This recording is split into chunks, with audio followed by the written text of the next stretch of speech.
আরে হতে পারে আমার মা সবার চেয়ে কালো, যাদের মা কালো তাদের জন্য বলছি, মন দিয়ে শুনতে হবে। আরে হতে পারে আমার মা সবার চেয়ে কালো, সেই কালো রঙের মুখখানি মোর দুই নয়নের আলো। বলো না সুবহানাল্লাহ। তাহলে কালো মা কি? দুই নয়নের আলো। এবার কার কার মা কালো হাত তুলে বলো। হয়েছে? আমি বললাম না, যেই বলে যে কালো মা দুই নয়নের আলো সবাই হাত তুলেছে, ওর মাকে বড় করবে। কিন্তু যেই বলেছিলাম কার কার মা কালো, কেউ হাত তুলেনি, কেউ ছোট করতে চায় না। এটাই হলো বাচ্চাদের শিক্ষা। আমি দেখবো না গোলাপ গাঁদা রজনীগন্ধা, দেখবো যে মায়ের মুখ সকাল সকাল, ফুল দেখলাম কি, ফুল দেখলাম কি, দেখলে মায়ের মুখটা ভাই স্বর্গের সুখ, দেখলে মায়ের মুখটা ভাই স্বর্গের সুখ। আমি দেখবো না আকাশের চাঁদ, আমি দেখবো শুধু আমার মা জননীর মুখ।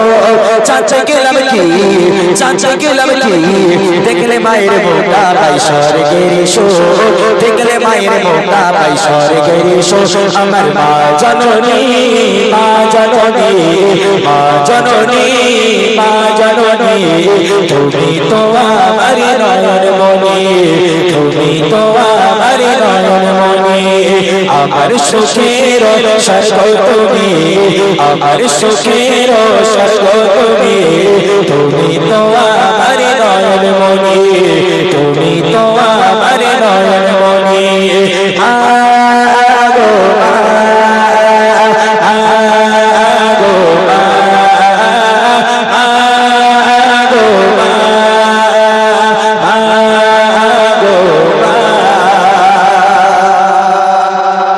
যারা যারা বুড়িমা গজল শুনেছেন ভালো করে বুঝে নেন। যারা যারা আমার বুড়িমা গজল শুনেছেন, এই বুড়িমা শুরু হচ্ছে এখান থেকে, এই কালো মা থেকে শুরু হচ্ছে বুড়িমা। এই গজল থেকে আমি কোথায় চলে যাব যদি ধ্যান না দেন কিন্তু বুঝতে পারবেন না। শুনতে হবে। একটা মা একটা বাচ্চাকে জন্ম দিবি, আম্মাজান ব্যথা বেদনায় যন্ত্রণায় কাতরাচ্ছে, বাড়ির লোক নিয়ে চলে গেল হাসপাতালে। বেডে শুয়ে শুয়ে আম্মাজান একবার এপাশ একবার ওপাশ, যন্ত্রণা ব্যথা যন্ত্রণায় কাতরাচ্ছে। এখনো ডাক্তার বলে দিচ্ছে সহ্য করো, এখনো পর্যন্ত তোমার আধা ঘন্টা সময় বাকি আছে, আধা ঘন্টা পর তোমার বাচ্চা জন্ম নেবে। এই আধা ঘন্টা ওই মা এত কষ্ট পায়, মনে হয় যেন আজরাইল এখনই আমার সামনে আসবে, এসে আমার হয়তো জানকে কবজ করে দিয়ে চলে যাবে। এমত অবস্থায় সময় হয়ে গেল, বাচ্চারা জন্ম হয়ে গেল। ডক্টর নার্স যারা আছে তারা বাচ্চাটাকে নিয়ে দেখায়, দেখো এই বাচ্চাটা তোমার, এই বাচ্চাকে তুমি জন্ম দিয়েছো, দেখো এই বাচ্চাটা তোমার। আম্মাজান বাচ্চার মুখ দেখার সাথে সাথে ইতিপূর্বে যে ব্যথা বেদনা ছিল সমস্ত ব্যথা বেদনা ধুয়ে মুছে সাফ হয়ে যায়। এবং আম্মাজান ওই প্রথমবার বুকের মধ্যে জড়িয়ে নিল ওই বাচ্চাকে, নবজাতক শিশুকে। আম্মাজান মরণ পর্যন্ত ওই বাচ্চাকে বুকে থেকে আর নামায় না। সে মা কালো হোক আর পরিষ্কার হোক, মা মাই হয়, মায়ের ভালোবাসার কোনো তুলনা হয় না। দেখেন এখান থেকে গজলটি কোথায় যাচ্ছে, দেখেন কবি লিখছে, আরে মনে পড়ে সেই ছেলেবেলা, তুমি না খেয়ে খাবালে আমার, তুমি না খেয়ে খাবালে আমার, মনে পড়ে সেই ছেলেবেলা, তুমি না খেয়ে খাবালে আমার, তুমি না খেয়ে খাবালে আমার। ছোট ছিলাম বলে তাই বুঝিনি, ছোট ছিলাম বলে তাই বুঝিনি, তুমি তো আমারই সোনার খনি, তুমি তো আমারই সোনার খনি। মা জননী, মা জননী, মা জননী, মা জননী, তুমি তো আমার নয়ন মনি, তুমি তো আমার নয়ন মনি। আমার সুখের স্বর্গ তুমি, আমার সুখের স্বর্গ তুমি, তুমি তো আমার নয়ন মনি, তুমি তো আমার নয়ন মনি। আগো আগো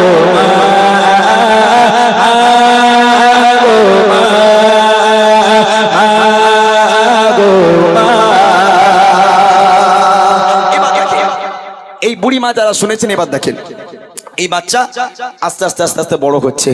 একটা বাপ আর একটা মা জানে একটা ছোট্ট বাচ্চাকে বড় করা কতটা কষ্ট, তাকে মানুষ করা কতটা কষ্ট, সেটা শুধু তার বাপ আর মা জানে। এদিকে বাচ্চা ভূমিষ্ঠ হওয়ার সময় সেই যন্ত্রণার কথা ছেড়ে দিলাম, কিন্তু বাচ্চা যখন ছোটবেলা থেকে বড় হয়, বড় হয়ে ওঠে, এই বড় হবার পেছনে আব্বা মা কতটা যে কষ্ট করে সে একমাত্র পিতা মাতা জানে। এই বাচ্চা বড় হলো, বেশ আমাদের মতো হয়ে গেল। এখন মা আস্তে আস্তে হয়ে গেল বুড়ি। ভালো করে শুনবেন, নইলে কিন্তু কিচ্ছু বুঝতে পারবেন না। আমার মনে হচ্ছে না যে গজল কেউ শুনছে। মোটা ভাই যে যার মতো গল্প করছে, আমাদের গলা ফাটানোই সার হচ্ছে, আর কিচ্ছু না। যদি আপনারা না শোনেন, আমি আজকে বলেছি এক একটা গজলে একটা করে শিক্ষা। যদি না শোনেন চলে যান বাড়ি। ফালতু ঠান্ডার সময় শীতের রাত্রেবেলা নিজেকে কষ্ট দেবেন না। যারা শুনবেন তারা বসুন, নইলে চলে যান। তো শুনবে, বাচ্চারা আস্তে আস্তে বড় হলো, আমাদের মতো হয়ে গেল। মা আস্তে আস্তে বুড়ি হয়ে গেল। বাচ্চার বাপ কিন্তু বেঁচে নেই, ভালো করে বুঝবেন। বাচ্চার বাপ বেঁচে নেই, ওই মা বুড়ি হলো। বাচ্চা যখন বড় হয়ে গেল, মা বলছে বাবা আমি মা বুড়ি হয়ে গেছে, আমি আর পারছি না বাবা, এবার তোমাকে বিয়ে করতে হবে, তুমি এবার বৌমা নিয়ে এসো, বাড়ির কাজগুলো করতে হবে, আমি মা আমার দ্বারা আর হচ্ছে না। তখন ছেলে বলে ও মা, ও চিন্তা তোর করতে হবে না, ও চিন্তা তোর করতে কে বলেছে, ও চিন্তা তোর করতে হবে না, আমি কাজ ছেড়ে ফেলেছি। বলে কেন, কি হয়েছে? বলে না, কলেজে একটা মেয়ে পছন্দ হয়েছিল, বিয়ে করে ফেলেছি। তা ভালো করেছো। আম্মা যান একটু মনে কষ্ট পেল, ব্যথা বেদনা পেলিস, বাচ্চাটাকে এত কষ্ট করে বড় করলাম, মানুষ করলাম, নিজের ডিসিশন নিজেই নিল। ঠিক আছে বাবা, তুমি যা করেছো ভালো করেছো, বৌমাকে বাড়ি নিয়ে এসো, আমি মা আর পারছি না। ওই বৌমা বাড়ি এলো। বাড়ি আসার সাথে সাথে ওই বৌমা ওই বুড়ি মায়ের বুকের খাঁচায় লাথি মারবে না তো কি করবে? হ্যাঁ, ওই যে বউটা বাড়ি এলো, ওই বৌমা বুড়ি মায়ের বুকের খাঁচায় লাথি মারবে না তো কি করবে? ছেলে চলে গেল বাজারে। ঈদের সময় শাশুড়ির একটা শাড়ি আর নিজের মায়ের একটা শাড়ি। শাশুড়ির শাড়ির দাম 3000 আর মায়ের শাড়ির দাম 400 টাকা। মাকে যখন শাড়িটা দিচ্ছে, মা 400 টাকা শাড়ি নিয়ে ছেলেকে অনেক দোয়া দিল, আল্লাহ তোর অনেক বড় করুক। আর চোখ পড়ে গেল শাশুড়ির শাড়ির দিকে। বলে বাবা চকচকে শাড়িটা কার, বউয়ের জন্য? বলে না, আমার শাশুড়ির জন্য। বলে তো ওই না চকচকে, বলে আমার শাশুড়ি চকচকে বানাবো, ওইরকম বানালিস তো ভালো কথা। বলে বাবু দাম কত বাবু? বলে বেশি না মা, 3500 টাকা। বলে আমারটা? বলে 400 টাকা। বলে কেন বাবা, শাশুড়িটা অত দামি আর আমারটা 400? হ্যাঁ, কমসে কম 1000 টাকা দিতে পারতিস, 400 টাকা দিয়ে 1000 টাকা দিতে পারতিস শাড়ি। বলে মা চেপে যা, ওরম বলিস না। বলে কেন? বলে কারোর সাথে বলিস না জানো। বলে কেন বাবা?